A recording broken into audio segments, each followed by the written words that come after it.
Hello नमस्कार साथियों, आप सभी का स्वागत है मेरे प्यारे साथियों। तो मेरे प्यारे साथियों, चलिए आज हम लोग बात करते हैं एक ऐसा समुदाय, एक ऐसा क्षेत्र जहाँ के लोग आज भी कपड़े नहीं पहनते हैं। हाँ मेरे प्यारे साथियों, आपने सही सुना, भारत में एक ऐसा क्षेत्र अभी भी है जहाँ के लोग अभी भी कपड़े नहीं पहनते हैं। आज हम लोग बात कर रहे हैं भारत का एक द्वीप अंडमान निकोबार का। जी हाँ दोस्तों, अंडमान निकोबार जो भारत का ही हिस्सा है, उस अंडमान निकोबार में एक आयरलैंड जिसका नाम है नॉर्थ सेंटिनल आयरलैंड, वहाँ एक जनजाति रहती है। उस जनजाति का नाम है जारुआ जनजाति। जी हाँ दोस्तों, वह जनजाति का नाम है जारुआ जनजाति। वह जनजाति नॉर्थ सेंटिनल में रहती है जो अंडमान निकोबार में है। मेरे प्यारे साथियों, वह जनजाति एक ऐसा जनजाति है जो अभी भी मुख्य धारा से बहुत ही अलग है। अभी भी वह कपड़ा के बारे नहीं जानते हैं और वे लोग अभी भी पक्का भोजन के बारे भी नहीं जानते हैं। उन लोगों को अभी भी नहीं पता कि पक्का भोजन क्या होता है और कपड़ा क्या होता है। अभी भी वह बाकी दुनिया से बिल्कुल अलग रहते हैं। वे लोगों को अभी तक बाहरी दुनिया का कोई ज्ञान नहीं है। वे लोग अभी भी पाषाण काल की भांति जी रहे हैं। जी हाँ दोस्तों, वह एरिया बहुत ही खतरनाक एरिया है जहाँ पर ये लोग रहते हैं। मेरे प्यारे साथियों, उस एरिया में कोई भी जाता नहीं है।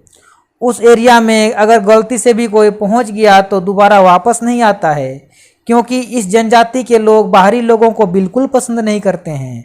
बाहरी लोगों को देखते ही ये लोग हमला कर देते हैं और इन लोगों का हमला करने का साधन तीर और भाला है और आग का गोला। इन लोगों के पास इन 3 हथियार के अलावा कोई हथियार भी नहीं है। यह बहुत ही खतरनाक जनजातियों में से एक है। इस जनजाति के लोग बाहरी लोगों को बिल्कुल भी पसंद नहीं करते हैं। भारत सरकार भी इन जनजातियों पर कोई हस्तक्षेप नहीं करती है। भारत सरकार भी इस जनजाति वाले क्षेत्र में जाने के लिए मना कर दी है। यहाँ कोई भी आदमी टूरिस्ट के तौर पर घूमने के लिए या फिर किसी भी दूसरे कार्य से इस क्षेत्र में जा नहीं सकता है। इस क्षेत्र को सरकार ने एक्सक्लूसिव जोन घोषित कर दिया है। इस क्षेत्र में अगर कोई जाता है तो वह सरकार के नियम के खिलाफ है। और देखिए, इस क्षेत्र में जो जनजाति रहते हैं वह जनजाति 60,000 वर्षों से रह रही है। अभी भी वे लोग पाषाण काल की भांति जीते हैं। का मानव सभ्यता से कोई लेना देना नहीं है। इन लोगों को कपड़ा, भोजन और आधुनिक सुख सुविधाओं का बिल्कुल ज्ञान नहीं है। इस आयरलैंड में जाने के लिए कोई रास्ता भी नहीं है कि आप वहां पर जा सकते हैं। यह बिल्कुल समुद्र के बीच में है। यहाँ पर जाने के लिए आपको जल मार्ग या हवाई मार्ग से जाना होगा, लेकिन यहाँ जाना पाबंदी है। यहाँ पर आप जा नहीं सकते हैं। ये 2006 में गलती से यहाँ पर एक मछुआरा पहुँच गया था इस आयरलैंड में, और उस मछुआरा का स्वागत वहाँ के जनजातियों ने जान लेकर किया। उस मछुआरों को उस जनजाति ने छोड़ा नहीं। गलती से भी अगर कोई भी वहाँ चल जाएगा तो वहाँ से जीवित वापस नहीं आएगा, क्योंकि वे लोग बाहरी आदमी को बिल्कुल पसंद नहीं करते हैं और कोई भी बाहरी व्यक्ति आता है तो उस पर आक्रमण करके उसका जान ले लेते हैं। 1981 में एक मुसाफिर बिल्कुल ही नज़दीक पहुँच गया था भटकते भटकते। जैसे ही उस आयरलैंड के बिल्कुल नज़दीक पहुँचा अपने जहाज़ लेकर के, तो वहाँ पर देखा समुद्र के किनारे कुछ लोग जो उस जनजाति के लोग हैं, और वे देखिए एकदम पूरा धनुष और भाला लेकर तैयार थे आक्रमण करने के लिए। किस्मत अच्छा था कि यह बचते बचते बच गया और वापस आ गया, और यही कुछ जानकारी देता है कि वहाँ के लोगों के पास हथियार क्या है। सन 2004 में बहुत बड़ा सुनामी आया था जो अंडमान निकोबार में बहुत तबाही मचा के रख दिया था।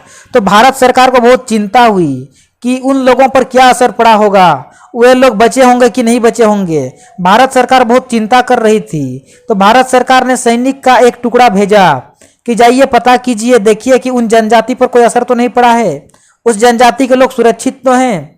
तो जिस कारण से हेलीकॉप्टर के माध्यम से भारतीय सेना वहां पर गए। तो जैसे ही भारतीय सेना का हेलीकॉप्टर नजदीक आते गया, वैसे ही वहां के लोगों ने आक्रमण करना शुरू कर दिया। पत्थर, भाला और धनुष लेके वार करना शुरू कर दिया। तो सैनिकों का जो जहाज गया हुआ था वह जहाज वापस आ गया और इस बात से अनुमान लगाया गया कि वहां के जनजातियों के लोग अभी भी जीवित हैं, पूरी तरह जनजाति समाप्त नहीं हुए हैं। देखिए, इन लोगों का कोई अच्छा तस्वीर भी नहीं लिया जा सका है सामने से। जो भी तस्वीर लिया गया है दूर से लिया गया है, हवाई हेलीकॉप्टर से लिया गया है, हेलीकॉप्टर के ऊपर से ड्रोन कैमरा के माध्यम से लिया गया है। वहां पर पहुंचना बहुत ही खतरा भरा काम है, क्योंकि वहां पर किसी को भी जाना उचित नहीं देखिए, वहां पर कोई भी जा नहीं सकता है। अगर कोई भी वहां पर जाएगा तो जीवित नहीं आएगा। वहां के लोग दूसरे आदमी को बिल्कुल भी पसंद नहीं करते हैं। भारत सरकार द्वारा 1967 से लेकर के 1991 तक बहुत प्रयास किया गया कि वहां के लोगों को किसी तरह से मुख्य धारा से जोड़ दिया जाए और आधुनिक सुख सुविधाओं का ज्ञान दिया जाए, लेकिन सरकार के ये सारे प्रयास असफल रहे, क्योंकि सरकार का प्रयास एक भी सफल नहीं हो पाया, क्योंकि वहां के लोग बिल्कुल पसंद नहीं करते हैं ये सब सुख सुविधाएं। यहाँ तक कि बाहरी लोगों को देखना तक भी पसंद नहीं करते हैं। अगर कोई बाहरी लोगों का भनक भी अगर उन्हें लग जाता है कि कोई बाहरी आ रहा है तो उसको लोग जान से मार देते हैं। वे लोग वहाँ खेती नहीं करते हैं। इन लोगों का मुख्य भोजन है जो भी वहाँ के वृक्ष हैं, पेड़ पौधे हैं, वहाँ का फल खाना, उन पौधों का फल खाना। और पका भोजन क्या होता है, इन पका भोजन का भी ज्ञान उन्हें नहीं है। और वहाँ के जानवर को मार करके वे लोग खाते हैं। बताया जाता है कि उस जनजाति का जनसंख्या ज़्यादा बचा हुआ नहीं है। बताया जाता है कि वहाँ के जनजाति जो बचे हुए हैं वो मात्र कुछ दर्जनों में और मैक्सिमम 200 से अधिक नहीं है। वहाँ के लोग झोपड़ी बनाना भी पसंद नहीं करते हैं, झोपड़ी भी नहीं बनाते हैं। वह किसी तरह पत्तों को इकट्ठा करके नीचे रह लेते हैं ताकि बारिश से बच सके। तो मेरे प्यारे साथियों, इस प्रकार से आज हम लोग देखें जारो जनजाति को, जो बहुत ही खतरनाक जनजाति है। मेरे प्यारे साथियों, अगर आप लोगों को यह वीडियो अच्छा लगा तो इस वीडियो को लाइक करें, शेयर करें और हमारे चैनल को सब्सक्राइब करें, ताकि इसी प्रकार के लेटेस्ट अपडेट और जानकारी आप लोगों को देते रहें। धन्यवाद।